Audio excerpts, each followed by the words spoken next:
Pandai tetapi tak tahu malu. Indonesia rusak, bahkan siap rusak-rusakan semuanya.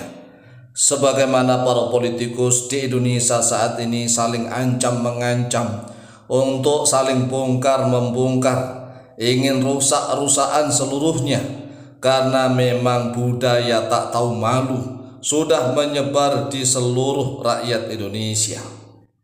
Indonesia banyak orang pandai, tetapi hilang rasa malu. Tidak malu pada Tuhan, tidak malu pada jabatannya, tidak malu pada kedudukannya, sehingga tak tahu malu. Banyak pejabat yang zalim dan korupsi karena tidak tahu malu. Banyak artis sebagai public figure menontonkan kemaluan. Banyak rakyat lebih suka menonton hiburan kemaluan. Bahkan tidak sedikit tokoh agama yang hilang kemaluan.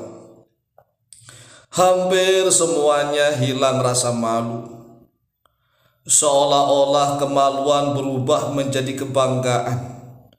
Inilah yang menjadikan keprihatinan bagi orang-orang yang menyendiri menyepi di tengah hutan.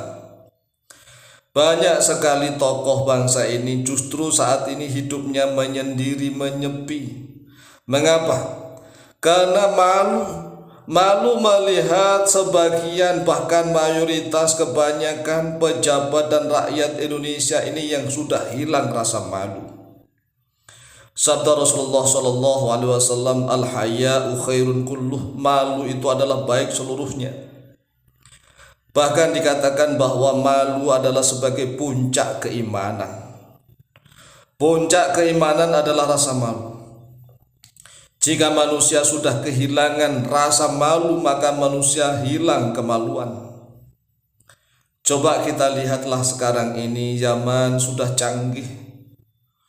Setiap orang memiliki handphone, memiliki HP, bisa melihat di internet, di YouTube, di mana-mana.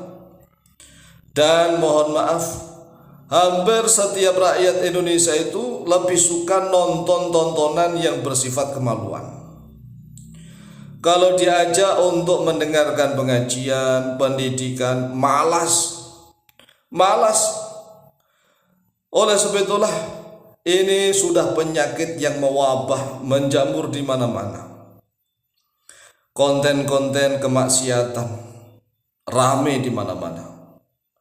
Konten-konten pendidikan dan pengajian sepi di mana-mana. Tetapi rakyat Indonesia berhayal, berandai-andai seandainya Indonesia maju. Modalnya dari mana? Modal membangun bangsa dan negara adalah iptek, ilmu pengetahuan, teknologi, keimanan.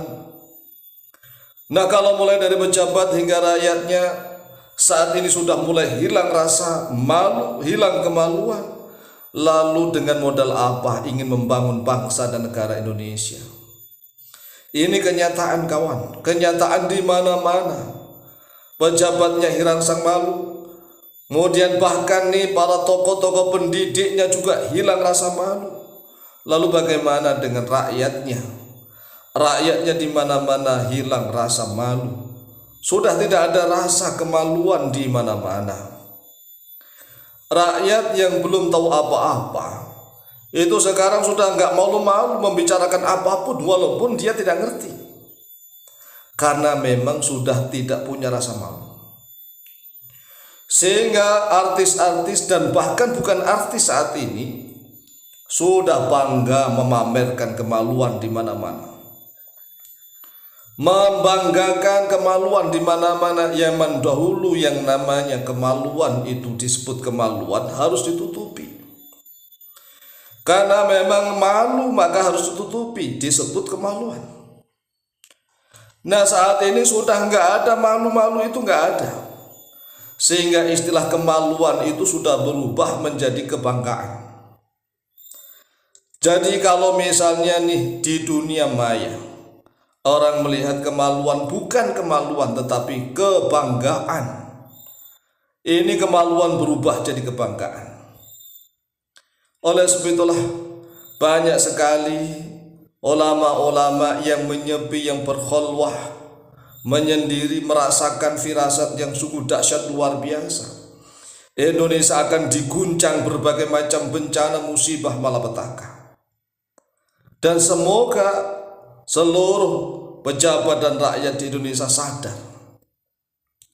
Dan sungguh sangat merugi jika diingatkan oleh Allah menggunakan alam tetapi tidak sadar-sadar ini bencana yang lebih besar. Karena Indonesia sudah diperingatkan oleh Allah bergoncang-ganjing berbagai macam permasalahan tetapi masih nggak sadar-sadar. Para pejabatnya saling tuduh, saling tuding, saling ingin bongkar-membongkar karena mereka memang sudah hilang rasa kemaluan masing-masing di antara mereka, padahal mereka adalah public figure. Kemudian para artis-artisnya juga sama. Sekarang pertanyaannya, manakah pejabat dan artis di Indonesia ini yang mendidik rakyat?